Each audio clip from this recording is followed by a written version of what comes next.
was professional photography yesterday, and I had to school them on presentations. It's terrible, And you had to what? terrible. School them on how to give a presentation. It was terrible. Oh, It was. It reminded me of what we're going to talk about today. So, Oh, any other win celebrations? Something you're staying proud of? oh, I have one more. I Oh, have hold two on. double. They didn't hear. They didn't hear. Oh, I went under contract yesterday, that's night what's before up. last night. Yeah. nice. Yeah, you guys are missing out. Christina's getting live Rise and Thrives. Jealous. Thriving live right now.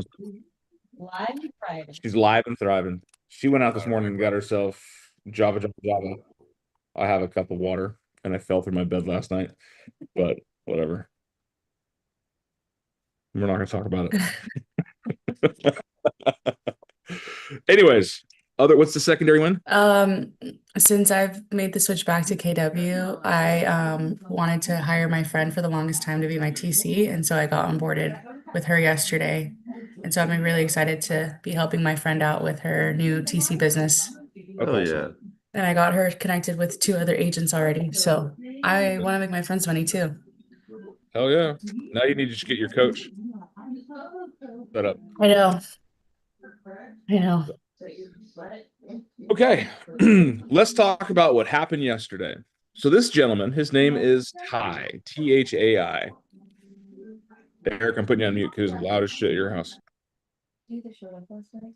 Yeah, his name is Ty. Small little Taiwanese guy. Weird name. Ty from Thailand. Well, he has a media company. He was presented to us because he reached out to David Morse, who is our GM of the company that we work under, like 50 sometimes on social media. We're talking constant engagement, constant follow-up. Hey, let me talk to your agents. Get me in front of your agents. Give me an opportunity with your agents. Blah, blah, blah, blah, blah. Well, because he was so emphatic about his follow-up, he was provided the chance and opportunity to sit and talk with the top of the heap when it comes to real estate professionals. Well, I'm getting out of the sunlight because that is just the glare is glaring. Well, he was offered this opportunity to talk in front of the highest producing people within our company that are all here at this meeting. Could you imagine the type of exposure that provides to someone who offers real estate services to those groups of people? It's kind of a big offering, right? Mhm. No different than you were offered the opportunity to sit and talk with 15 high-end investors, developers, home buyers, home sellers, people that will do business in the course that you do business in. One thing Ty did is he followed up real well. One thing Ty did not do is prepare to have a presentation in front of 20 high-level, high-functioning real estate professionals and me. Probably a lot of high D's. I'd be so Extremely, impressed. extremely high D's for, especially when I was trying to listen to the kid. He stood up there, he stammered, he stumbled, he fumbled, he tried to get his camera set up. He's like, "Do you mind if I put it here? Do you mind if I put it there?" No confidence, no gusto. Kind of just crumbled under the pressure when he was up there and he was talking about how, he always is a good attitude, he's a good communicator. And we asked him, "Well, what do you do?" And he's like, "We communicate well and we always wear pants, no shorts, even in the summer. Even if it's 120 degrees, I wear pants." I'm not kidding. This is what the kid talked about until I asked him a question is, "Hold on. Stop talking. Before you go further, I'm going to make this really easy for you. What is it that you do?"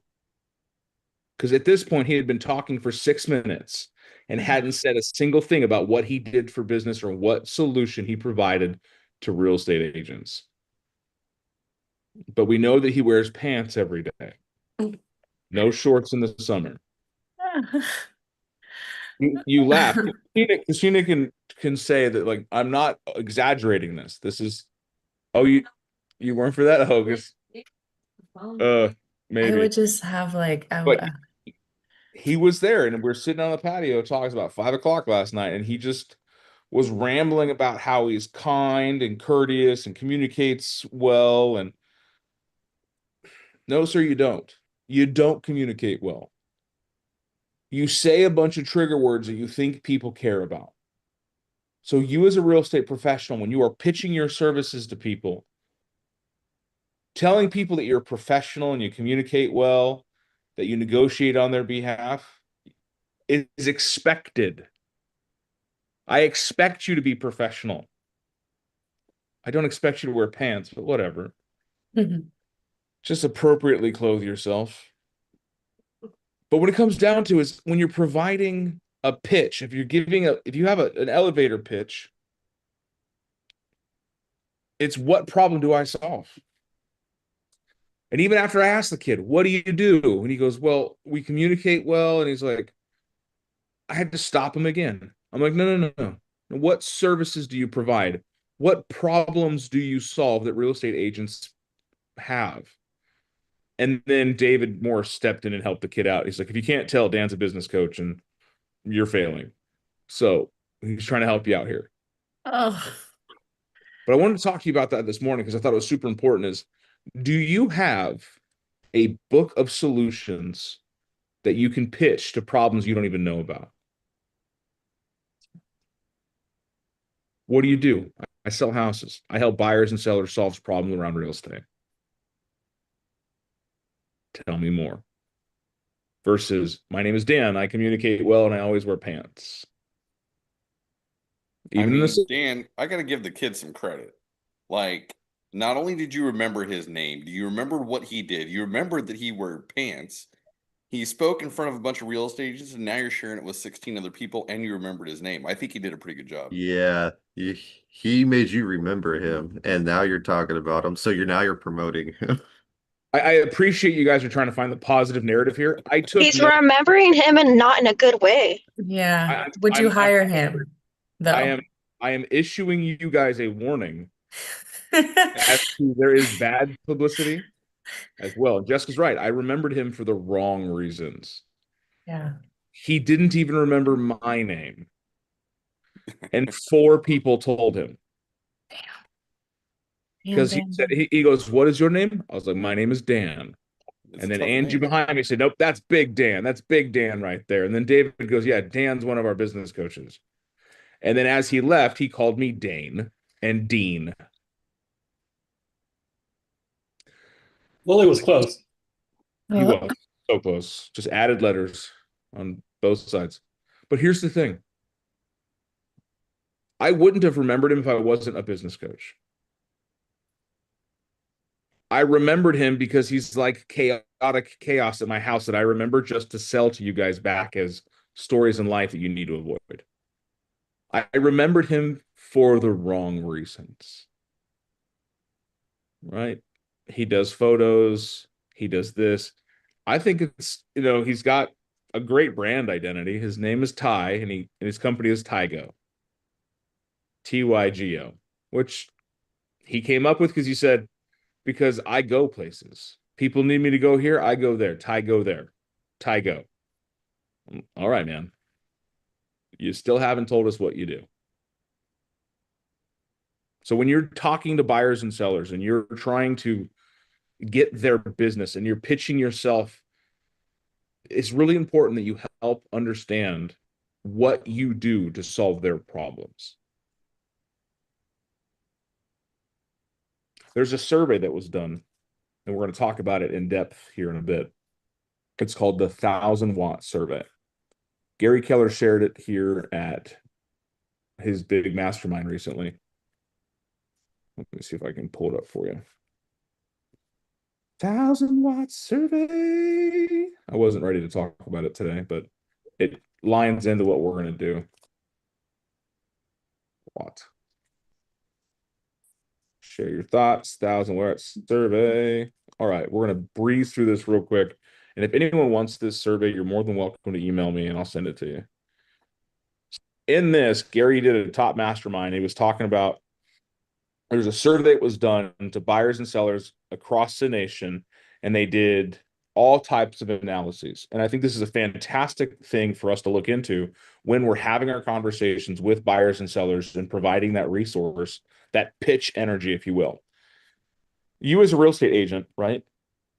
Call yourselves all kind of things. I'm a real estate professional. I'm a consulate. I'm a counsel. I'm a guide. I'm a coach. I'm a confidant, all these things.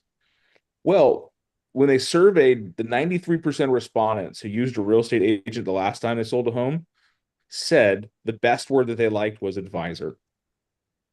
So 51% of respondents on this 1,000-watt survey said that I liked to call my agent an advisor. They were my advisor.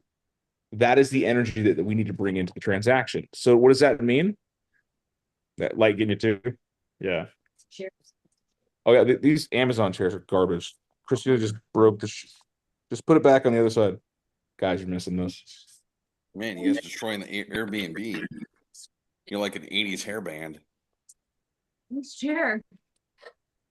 No, show them back in. This place is fucking garbage. For $4 million house, the fucking Airbnb is garbage. Hater. Not a hater, accurate.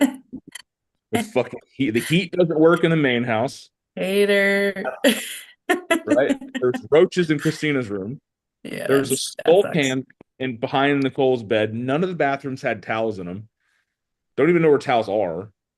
We're keeping it classy. There's no toilet paper in 2 of the bathrooms. No, Sounds like they no need a hate. new, sounds like they need a new cleaner. Yeah. Sounds like they need a lot of things. Start renting this out to corporate rents and video calls, if you know what I mean. Man, So- I never knew an ALC group was such a bunch of high maintenance, bougie people. Yeah. What are you talking about, Jim? The highest production agents in the office? That's exactly what they are. Jim. So, Bougie. yeah, you're right. So when you talk about this, okay, out of these words, when someone's asking you, what do you do? How can you create a sentence that's going to trigger 93% of respondents and 51% of them in a positive way? Use the word advisor. I advise buyers and sellers on the best course of action and navigate the home market. Right? I Isn't often that pretty say even- consultant? Do you think that would be equal? Yeah, consultant advisors. We go down here, it actually tells us more so. Younger sellers between 24 and 34 like the word advisor. 60% of them liked advisor. Older ones, 65 plus, said advisors, but also some chose guide. So consultant, guide, advisor, these things are all in place, and they're separating you from salesperson. I'm here to protect you. I'm here to guide you. I'm here to help you become a trusted partner. People that made more money were more likely to say advisor because they have financial advisors, wealth planning advisors, life advisors, right? Use the words they already believe in. Agent is the job, advisor is the value. Because when we're talking to buyers and sellers, are we not talking to the emotionally maxed out? We're talking to people that are stressed to the gills because life is full of decisions and they're heavy. We need to massage that and reassure them that we are here to help when things get tough. We are here to help when they get overwhelmed. So next thing we talk about, why do I find choosing an agent to be successful? 20% of people said, I don't like dealing with salespeople. 29%, all real estate agents seem the same to me. And 47% said, I'm not sure what I'm looking for in an agent. If they're not sure what they're looking for, is it easy to pitch to them? All you have to do is show why you're better. All real estate agents are just salespeople, except for me. I'm an advisor. I'm here to help you through the transaction. My job is to make sure you get all that you're looking for in a time that makes sense for you. I'm here to advise, right? Advise, guide, and succeed. When we're creating our elevator pitches, look into those opportunities, right? How is it that I'm going to showcase value to people who already don't know what real estate agents look like? Like, what does a successful real estate agent look like? What do they drive? How do they dress? If you were at this house right now, you would see 20 agents from 20 different styles of life. Some that are tattooed from head to toe, some that are bearded, some that are bald, some that are high heels and tight pants. Very weird of Dave to show up like that. And some come from the country, driving a pickup truck, just got done hunting. And we love Angie for that. She's a badass. But we're talking millionaire agents that do massive amounts of business, all have completely different avatars. So if the consumers at large have 47% of them don't know what a successful real estate agent looks like, then you can tell them. Right? I'm here to help. I'm here to guide. I'm here to advise. I'm here to counsel. I'm not here to sell you. The only thing I'm selling in real estate is what? Service. Yeah. Using me for the service of buying and selling. I've never had to sell a house. I've never had to sell a backyard. I've never had to sell a refrigerator in real estate. I did in Lowe's, though. I had to sell those all the time. But when it comes to what we do every day, it's providing value, solving problems, and communicating that to the consumer. Let me find the next slide that's going to make sense for Yeah, part of selling that service, in part of my listing appointment is I tell people how to sell the house themselves. You Yeah. don't need an agent. And people are like, why would you do that? You're gonna talk yourself out of a job. After I tell them the pitfalls or whatever, they're not doing it themselves.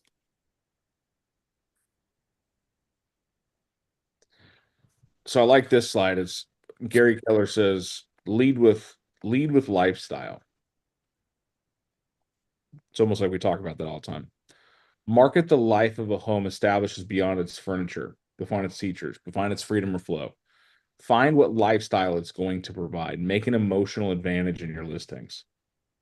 Because here's the thing. When sellers are selling, their biggest fear is not getting the price that they want. And it takes too long. So we have conversations, right? Here goes back into our pitch. I'm here as an advisor to help you get the price that you want in a time that makes sense for you. Are we not handling about 50% of the market in just those two slides? Other things are deal falling through, major issues during inspections. Well, what can you do to alleviate that? Communicate. Hey, we should probably do some pre-inspections or have some stuff done up front. Most I'd love to see a sellers, poll on that question asked of the agents. yeah.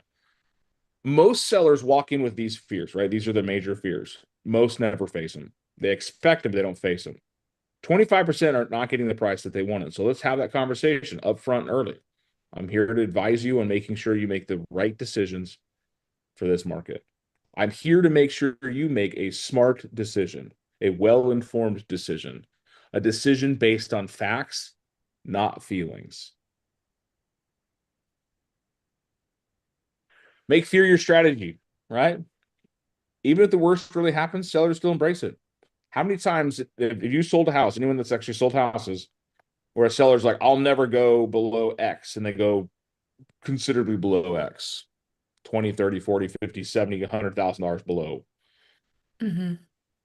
Just because they say that, well, it's a fear, and talk to them. This is where the market's at. I'll sell your house for every amount, but if it's not going to sell, we're going to have to do something. If it's not moving, we're going to have to do something. So now we skip past all these. We're going to go all the way past moving day. Now, the emotional aspect of selling, I think we don't talk about is we don't really set people up for the emotional aspect of selling. And it's just a lot of type of things like depersonalizing space, providing negative feedback, negotiation stress, inspection anxiety, balancing practical emotion decisions, others, right? There's kind of a balance there. Inspection anxiety, negotiation stress, and balancing practical and emotional decisions. Did I not just answer that in the sentence before? I'm here to help you make a well-informed decision that's based on facts, not what? Not feelings, right? Now, if buyers and sellers are really interested in handling emotional stress around negotiation and inspections, could you not weave that into your pitch? I'm here to help you navigate and advise you on the process of buying and selling real estate to make sure that you have top-notch negotiation support, help alleviate your anxiety around major inspections, and to make sure you're making a well-informed decision that's based on facts and not feelings. Is anyone following along in how we're building our elevator pitch so far? As we continue down, we're going to skip a lot of this information and go straight to the conclusions, right? Sellers more clear. They want less talk, more guidance.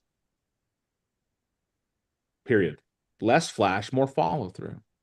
I don't need to know that you wear pants all the time. I need to know that you show up and you execute at a high level every time, consistently. I don't need to be impressed with your book of business. I need to know that you have my best intentions in mind and I'm fully supported. Elevator pitches are different for everybody. They should be between 45 and 60 seconds long. Why do you think they're called elevator pitches? How much time do you have in an elevator? Less than 2 minutes. Mhm. And usually that first 60 seconds is you getting the nerve to talk to them. Oh, nice briefcase there. Going to the 4th floor, huh? That's pretty neat. Did you know that I'm in real estate? I wear pants every day. That Yeah, poor this is guy. that kid's never gonna die in my head. It's always He had food in his hand. I thought he was delivering. I thought he was like the Uber.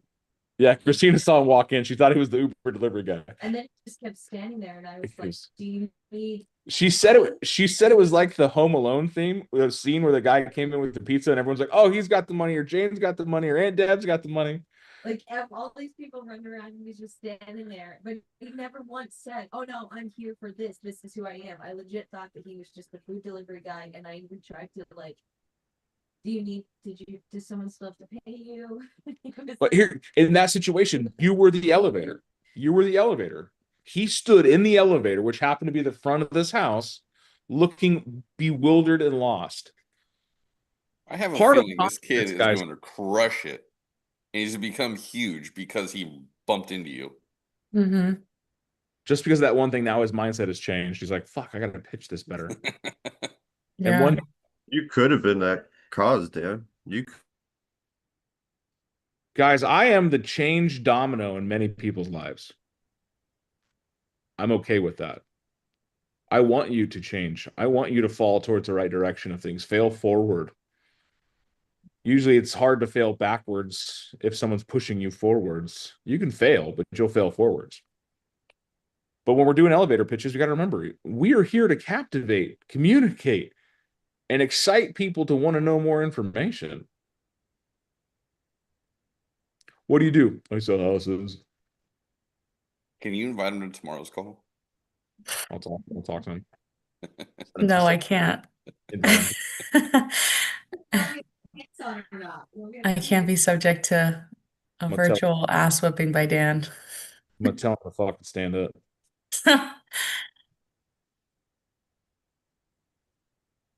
Tygo Studios.